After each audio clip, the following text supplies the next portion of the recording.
আইনমন্ত্রী আসাদুজ্জামান ডক্টর ইউনূস সরকারের প্রায় পুরোটা সময়, মানে নির্বাচনে তো জাস্ট আগে আগে তিনি পদত্যাগ করে নির্বাচনে গেছেন। ডক্টর ইউনূস সরকারের তিনি এতটাই আস্থাভাজন যে রাষ্ট্রের প্রধান আইন কর্মকর্তা অ্যাটর্নি জেনারেল হিসাবে ডক্টর ইউনূস তার পুরো ভরসা রেখেছিলেন আসাদুজ্জামানের উপরে। নিঃসন্দেহে কথা বলতে কোনো দ্বিধা নাই যে আসাদুজ্জামানের সাথে ইউনূস সরকারের একটা ভালো বোঝাপড়া ছিল। দেখেন, মব ইউনূস সরকারের সবচেয়ে বড় অপকর্ম এবং সবচেয়ে বড় ব্যর্থতা।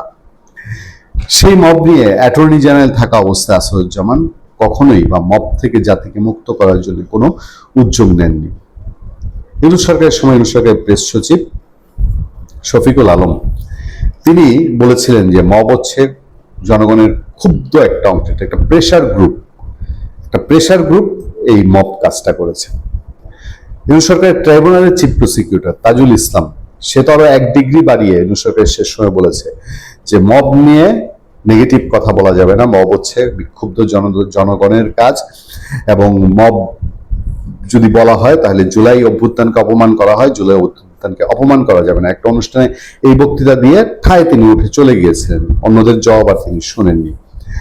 ইউনূস সরকারের উপদেষ্টারা বারবার দাবি করেছে মব বলতে তেমন কিছু নাই, মব নাই। একটা পর্যায়ে এসে বলছে মব প্রতিরোধ না, কিন্তু মবের সবচেয়ে বড় উদাহরণ বাংলাদেশে শত শত হাজার শিক্ষক অপমান অপদস্থ হয়েছে, মুক্তিযুদ্ধ অপমান অপদস্থ হয়েছে, তার মধ্যে 32 নাম্বার ভাঙচুর, লুটপাট, আগুন দেওয়া হয়েছে। সেসব মবের বিরুদ্ধে তৎকালীন অ্যাটর্নি জেনারেল বর্তমান আইনমন্ত্রী তার কোনো দিনই কোনো আওয়াজ বাংলাদেশের মানুষ শুনে নেই। ফলে এখন এসে তিনি মবের পক্ষে বলবেন, এটাই তো স্বাভাবিক। এবং যেখানে স্বরাষ্ট্রমন্ত্রী সাউদ্দিন আহমেদ বারবার বলছেন যে মবের ন্যূনতম কোনো সুযোগ দেওয়া হবে না, মব প্রতিরোধ করা হবে, তখন আইনমন্ত্রীর এই বক্তব্য মব হচ্ছে জনগণের প্রতিক্রিয়া, আমরা তো স্বাভাবিকভাবেই নিব না যে আসাদুজ্জামান এই কথা বলতেই পারেন। Mob is a reaction of the people, বা মব হচ্ছে জনগণের প্রতিক্রিয়া বলে মন্তব্য করেছেন আইনমন্ত্রী মোহাম্মদ আসাদুজ্জামান। আমি তার ভিডিওটাও শুনেছি। আন্তর্জাতিক অপরাধ ট্রাইব্যুনাল প্রাঙ্গণে আজ সোমবার বিকেলে এক ব্রিফিং এ সাংবাদিকদের প্রশ্নের জবাবে আইনমন্ত্রী এই কথা বলেন। আইনমন্ত্রী হিসেবে দায়িত্ব গ্রহণের পর আজ প্রথমবারের মতো ট্রাইব্যুনালের প্রসিকিউশন দলের সঙ্গে বৈঠক করেন আসাদুজ্জামান। বৈঠক শেষে সাংবাদিকদের সঙ্গে কথা বলেন তিনি। ব্রিফিং এ একজন সাংবাদিক প্রশ্ন করেন, মাননীয় মন্ত্রী, এই আন্তর্জাতিক অপরাধ ট্রাইব্যুনাল আইনের যে সংজ্ঞা, সেখানে ওয়াইড স্প্রেড, পূর্ব পরিকল্পিত এ ধরনের যে কাজগুলো হয়, পরিকল্পিতভাবে যে হত্যাকাণ্ড হয়, সেগুলো মানবতা বিরোধী অপরাধ। 5 আগস্ট পর্যন্ত আপনারা দায় মুক্তি দিয়েছেন। 5 আগস্টের পরে যে মবগুলো হয়েছে সেগুলো এক ধরনের সিস্টেমেটিক ওয়েতে, পদ্ধতিগতভাবে হয়েছে এবং ওয়াইড স্প্রেড, ব্যাপক মাত্রায় হয়েছে। এগুলো কি ভবিষ্যতে তদন্ত করে ট্রাইব্যুনাল বিচার করা যাবে কিনা?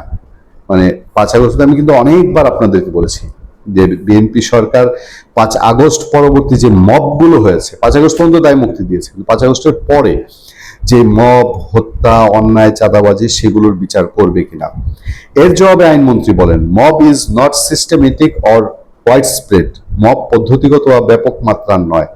Mob is a reaction of the people, mob জনগণের প্রতিক্রিয়া, এবং সেটা যদি অর্ডিনারি ক্রাইমের, মানে সাধারণ অপরাধের মধ্যে পড়ে, সেটা অর্ডিনারি আইন অনুসারে দেখা হবে। আপনি যদি সেই বিচার করতে যান, অনেক বিষয় চলে আসবে এর পেছনে। তাহলে যে কোনো স্বাধীনতা সংগ্রাম, যে কোনো গণ অভ্যুত্থান, যেগুলো বিপ্লবকে আপনার অসম্মান করা হবে। আমি জানি না আইনমন্ত্রী কি বুঝাতে চেয়েছেন। আইনমন্ত্রী বুঝাতে চেয়েছেন যে 5 আগস্টের যে অভ্যুত্থান হয়েছে এটাও তাহলে মবের কাতারে ফেলা হবে কিনা। আর এই খুব সহজ সাপটা তো, 5 আগস্টের অভ্যুত্থানের জন্য কেউ তো কখন বিচার চায় না। 5 আগস্টের অভ্যুত্থানের আড়ালে যে ষড়যন্ত্র, যেগুলো হত্যা ডিরেক্ট, সেগুলোর মানুষ বিচার চায়। পুলিশকে যে হত্যা করেছে সেগুলোর মানুষ বিচার চায়। 5 আগস্টের পরে যে মব হয়েছে সেগুলো তো আন্দোলনের সাথে সম্পৃক্ত না।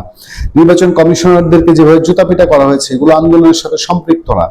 এগুলো জনগণের নেগেটিভ প্রতিক্রিয়া, এগুলোকে কেন আইনের আওতায় আনা যাবে না? আইনমন্ত্রী আসাদুজ্জামান কি এর উত্তর দিবেন? ভালো থাকবেন, সুস্থ থাকবেন। আপনার সাথে আমি আতিক রহমান, পূর্ণিয়া।